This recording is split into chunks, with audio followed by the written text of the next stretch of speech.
Assalamu alaikum, урматтуу кыргыз элим. Şu Кыргыз мамлекетинин жараны катары көпчүлүк жарандардай эле мени дагы ушундай бир ой басат. Кыйналасын,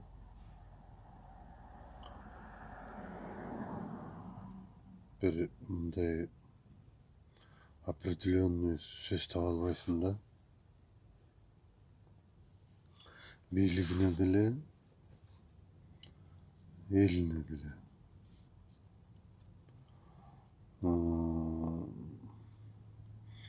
Бирок элге салыштырмалуу мен эми примерно айтканда бийлик бир 10% түзөт да. Ой, 5% түзөт. 5%. Эми анын баягы жакын туугандары, алыс туугандары, жора жолдоштору, подхалимдери болуп отуруп плюс 10% болгондо 15% болушат да. Баш этеге 15% болушат. Эми ушу себеби алар 10% дегеним эми алар жардам берет да. Мындай билинбей провокаторлор бар, анын ичинде киллерлер бар, эче кылып бүт бар да. Ошонусу менен 15 деп атат. Мунун эми 15% эл 85% элди башкарат да. Каалагандай эсептешпейт дагы. Эл канчалык өзүнүн дооматтарын айтып, талаптарын койгон сайын ушу акыры биз элдин өкүлү элек, элдин алдында биз ушу бир менеджер элек, ушулардын акыр бул мамлекет элдики, биздики эмес да деген ой аларда таптакыр жашабайт бийликте. Себеби дегенде андай ойду ойлогон бийлик өкүлүн кайра өздөрү мыскылдашат. Эмне себептен муну айтып атасыңар десеңер, мен ушундай бир салыштырмалуу бир жыйынтык кылайын деп атам да. Эми мен кыргыз элин ага теңеп аткан жерим жок. Бул салыштырмалуу гана. Мисалы үчүн ушу жаныбарларга салыштырам көбүнчө. Малга салыштырайын десең, мал жүн берет экен да, неме эт берет экен, сүт берет экен. Аны малды баккан адамдар өзү малды жакшы кароого өздөрү кызыктар болуп калат экен. Итке салыштырсам, ит үй короолорду карайт экен, ит адамдын досу дейт, ээсине таза кызмат кылат экен. Анан ага деле итке үй салып, тамак аш берип карайт экен да. Жылкы деле сүт берет экен, эт берет экен. Суюлуу коноктор келгенде буну дагы өзгөчө жем алып, чөп жаап Kışka dayardap kam göröt eкен. Koylordu hem aytpasa da bilesiňer. Al jünde beret, ette beret. Hiç oşondoy. Anan şu janawarlardyn içinden даже tödele oşondoy eken da. Men pil bizde jok hem. Tödele jok hem, bir oşonça da burun bar ele. Şu janawarlardyn içinden bir gana eşek baykuş tınbay işleytken da. Kayaga deseň şu işiňdi kılatken, kança deseň göterötken. Baykuş eşeke bir bunday kepes alıp berip etken. Eşegime dep bayanday bazardan atap jim alıp kelip etken. Жазында eşegime dep çöp çağıp çoğultkan adamdı takırlı görürsün de. Ukpaysın da. Manday desen gülkülü da. Eşek ete çöp çapçı öyle de.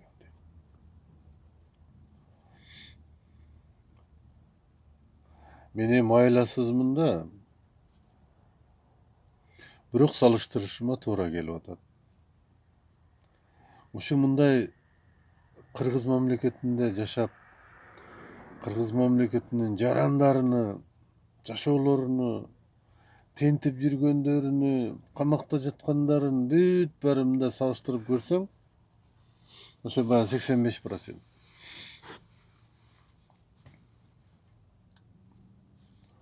Eşekde ele jaşasy bar eken da. Baykuşalarga kepede salıp berip etken da. Alarga jem çöp dagı daýardabait eken. Baykuş aňgyraydy eken, aňgyrasa, жазda aňgyrasa, hem güzge çeýin kılıp bereriz da deyt eken. Hem güzde aňgyrasa, hem kışka çeýin kılıp bereriz da. Kışka aňgyrasa hem emepdep durarmy? Jaz çyksa bir jol jakşynyka kılıp salyp bereriz. Savsem kadyry jok. Anam göl aňgyray bergen bolsa, аны kamap salat eken. Josom soyup durup Kutayga berip biret eken. Аны etini dele jebeyt. Sögünden böyle derisinin de gereği jok.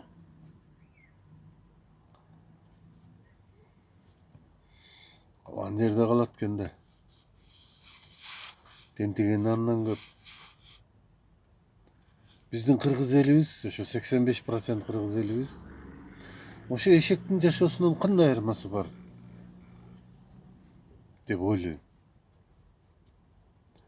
Хуже эле болбосо, лучше эмес. Meni keçirsin, birok men Kırgız elin eşeke teňip atkan jerim jok. Bul ökönün jaşosun teňip atam. Ökönü burulgan, mындай көңүл бурulgan, внимание, bir mындай kanday desem, zaбота дейт го мындай, кам көрүү bir değil ne? Eşek oşo kışında soğukta kalıp ketet. Жазында ıssıkka kalıp ketet. Hem çeçip koy beret.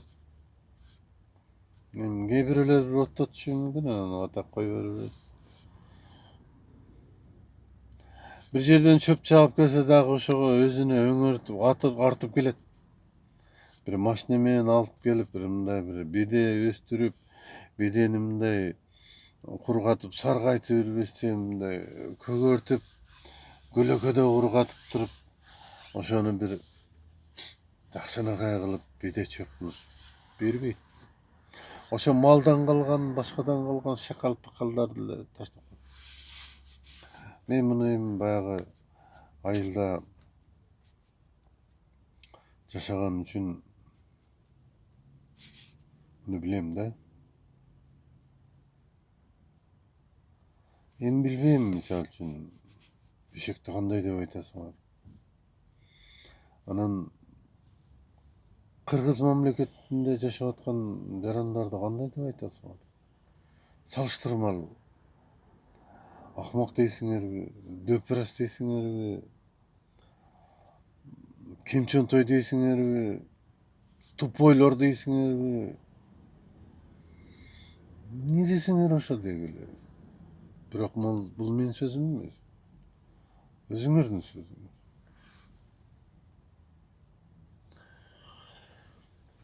Ушундай ачындырат да, жүрөктү аябай ачындырат.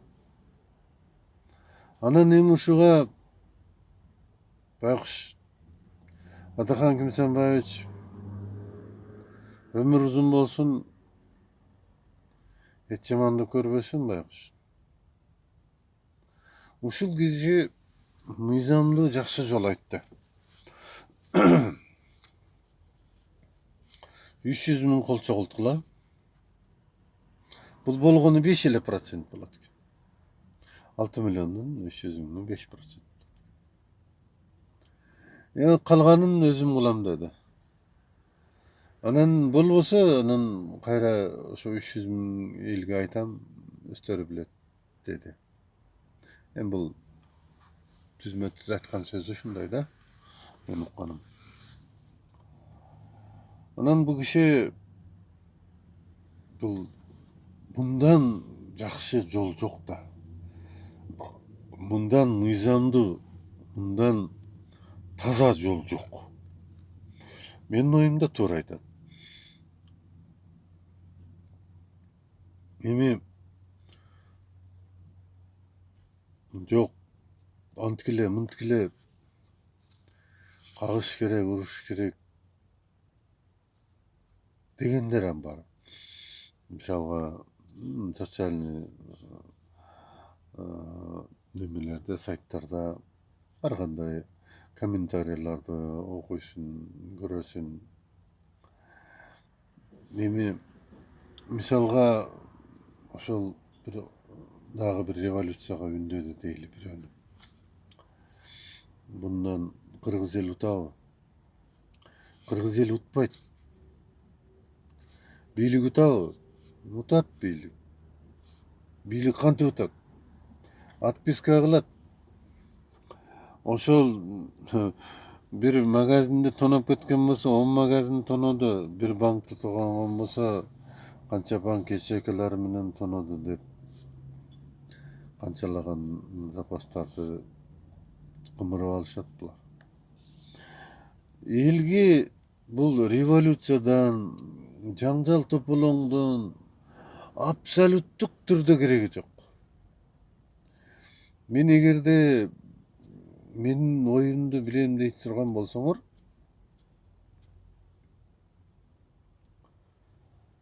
менин оюмду биле турган болсоңор, мен мына көзгө көрүнгөн мамлекеттин аймагындагы бир здание, бир даже даракты сындырыш, бул кыргыз эл үчүн гана залал да. Менин оюм ушундай. Тиги жеп ичкен чиновниктерди камаган менен толк жок. Андан эч нерсе өзгөрбөйт. Аны кустура турган жолдору толтура. Вот ошолордон мурун, кустуруштан, башка кыймылдардан мурун 300 миң кол чогулуш керек. Эми элестетип көргүлө. Кыргыз мамлекетинде баягы милиция, силиция, оборонасы, прокурор, соттору болуп отуруп, даже гуин деп коет. Итбай чотбайлары менен биригип 50 миңге жетпейт. Эми ошо кол чогулткан адам 300 миң адамдын талабын аткарбай койсо, атым аарып айтат. Силер эл эмессиңер, силер кимсиңер деп койду бийлик десе, ошол 300 миңдин эми 150 миңи келбей эле койсун. Бияктан бир 3 миллион болсо, анын деле бир 3 миллиондун деле бир 150 миңи чыксын, эми 150 эмес бир 15 ming. Çıkpay dele koysun. Hem 150 mingin ariyatı var da. Uçup gelip de. Bişkekine başkasına. Kana sen kimsin sen? Dep. Hem maksat bir nerse çıkarış emez. Jeke gözmö göz süйлöşüp. Mana mamleket bizdiki, biz elbiz. Sizler bizim menecerisiңер. Эмне үчүн биз койгон талапты силер аткарбайсыңар? Эми орусча айтмакчы, на каком основании? Сен кимсиң? Эмне үчүн мен чет мамлекетте балдарымды таштап кор болуп жүрүшүм керек дагы? Сен бул жерде жеп ичип элдикин. Мало того, сенин бала чакаларың Лондон, Париждерде, Америкаларда окуш керек. Ошакта виллаларда жашаш керек. Сага ким мындай укук берди деп жөн эле жарандык талап койгон эле. Эч жака кача албайт. Чыкпай да кое албайт. Эми албетте булар милицияга көнүп калган да. Бир нерсе болсо эле көчөгүн милицияга тосушат. Милиция деле баягындай болбой калган. Сыртта менен 150 деген 50 миң эл турсун. 50 миң деген канча болот? Милицияң ал жерде иинин таппай калышат өздөрү. Булар баягы милициялар шакалга окшоп көнүп калган да. Эми бийлик баягынтип үй берип атат, акча берип атат дегендей мындай кылып, обмундирование кылып, ушинтип машина берип, карт бланш берип көтөрмөлөгөн үчүн булар азыраак эл болсо көптөшүп баса калат шакалдардай болуп. Мындай көп эл чыксынчы. Ким буларың, милицияларың? Ушу элдин балдары, элдин аталары, элден чыккандар. Эчтеке дей албайт. Булар биз басып алабыз анан талкалайбыз деп келген жок. Бир чырпык сындырышкан жок. Болгон эле чык бере кадабады. Чык элдин алдына жооп бер. Мына биз Мадымаровка 300 миң кол чогулду бердик. Сен 300 миң адамды кимсиңер деп койсуңар. Кана ошого жооп бергилечи, мына биздин көзүбүз жүрөш керек. Бул жарандык нормальный талап. Мыйзамында кандай жазып алса жазып алсын ошентип. Бул жерде бирөөнүн бири уруп аткан жок, бирөөнүн бири согуп аткан жок. Эмне? Акысын талашкан адамда күнөө барбы? Же жөн эле турган болсо чогулуп келишип атабы? Жок. Мамлекет булардыкы. Булардын акчасы кетип атат. Булар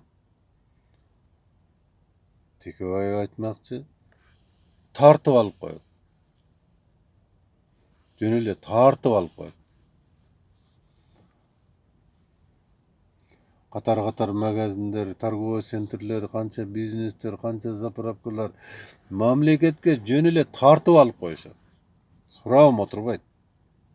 Кимдики, каяктан алдың, канча деп. Себеп дегенде бул элдин байлыгы.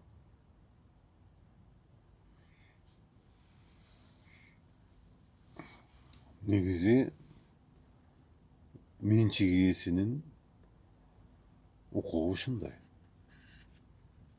Анан булар кандай деп мыйзамына жазып алган? Ошо жазганын дагы керек болсо оңдотуп коет.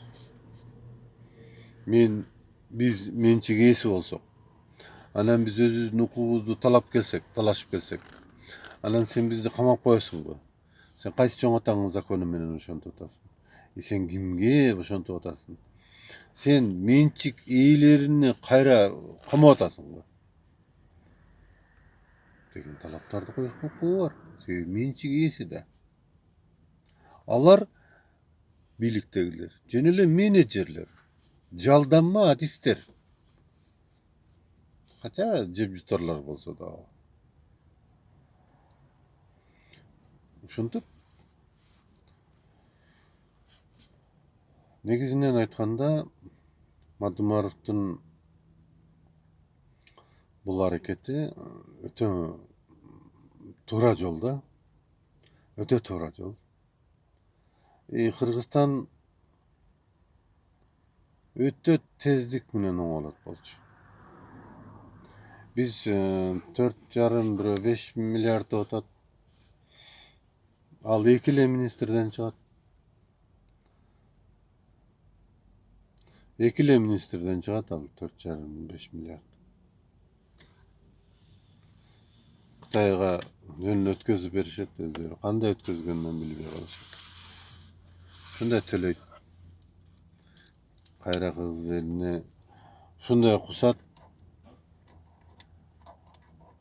Эми ушуну Мадумаров ушуну жасап берейин элим. Силер үчүн мен табагым ас салып бергиле, мага айлык бергиле деп аткан жок да. Мындай алтындай адамды, эл үчүн жанын үйрөгөн адамды только колдош керек эле. Негедир колдобой атат да. Мен мүмкүн ошондон улам. Ошо эшектин жашоосуна салыштырганым ошодур мүмкүн. Эшекке үйдүн эмне кереги бар? Эшекке байлыктын эмне кереги бар? Эшектен эшек төрөлөт. Анын жашоосу эшек жетет. Эмне кереги бар аларга? Алар талам тартышып, эмне кереги бар? Кайсы укугун сурашат?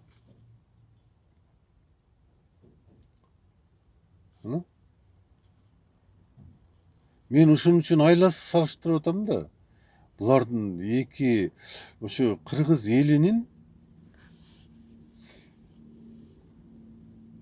жашоосу менен эшектердин жашоосу бирдей да. Мүмкүн мен катуу жаңылышып аткан чыгарым. Бирок мына жашоосун салыштырмасын айтканда туп-туура. Бирок эшектердики жакшыраак.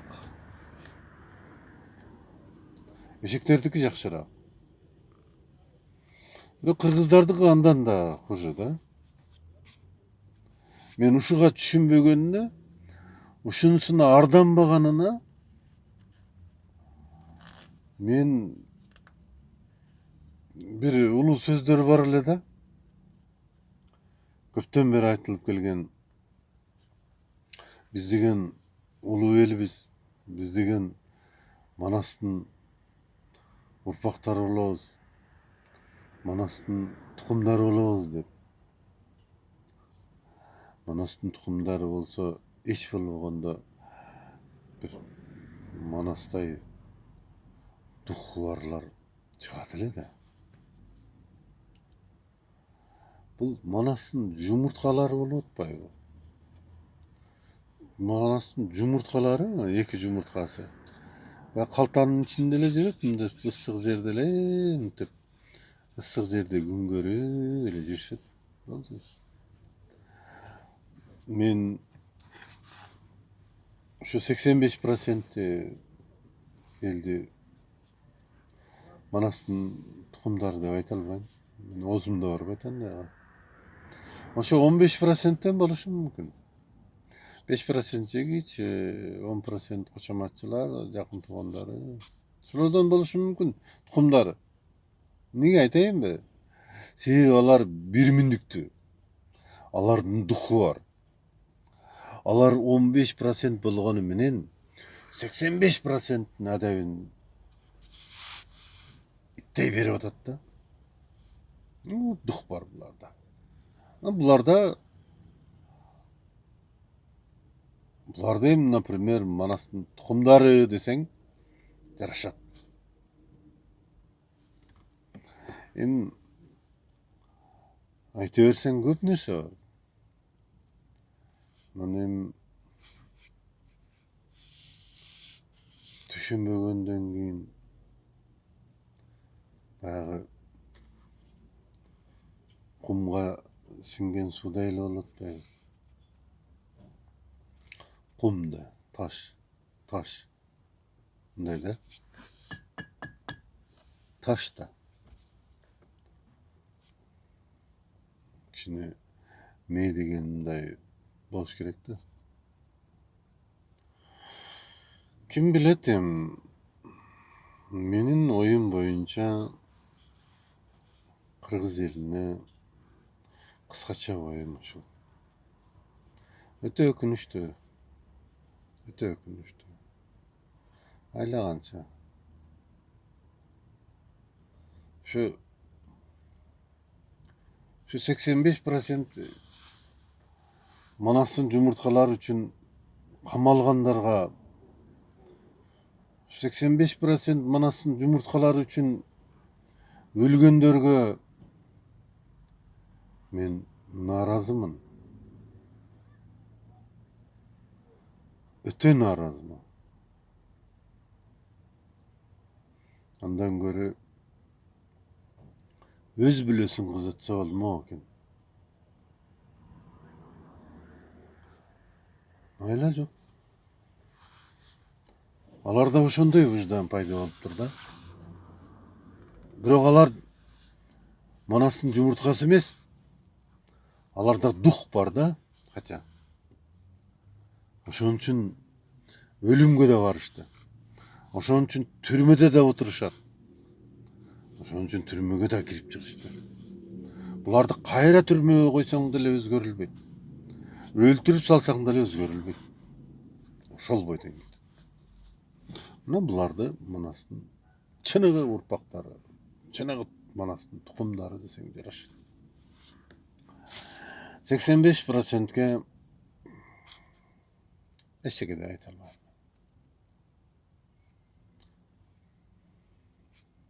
Аны эми өздөрүнүн абырына коеюн.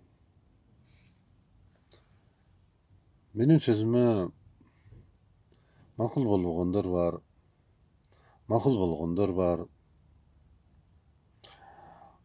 Кандай жазсаңар жазгыла. Ал мен үчүн важный эмес. Важно силер ошо калтадан чыгып тукумга айлангыла. Ошол важно. Жакшы.